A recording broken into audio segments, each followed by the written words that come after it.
জন্য বাড়ির সকলের নাক কাটা যায়। বৌমা একটু চা করো তো।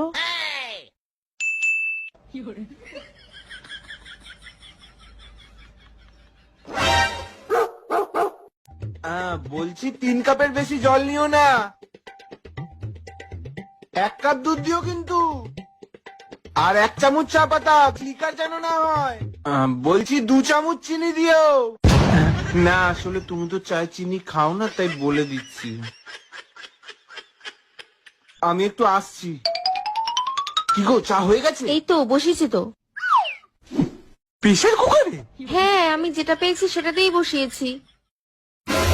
এই গ্যাসটা জ্বালাবে না? তুমি আমাকে জ্বালাতে বলেছিলে নাকি? আরে গ্যাস জ্বালানোর কথাটাও আমাকে বলে দিতে হবে? আজকে মা বৌমার হাতে প্রেসার কুকারে বানানো চা খাবে।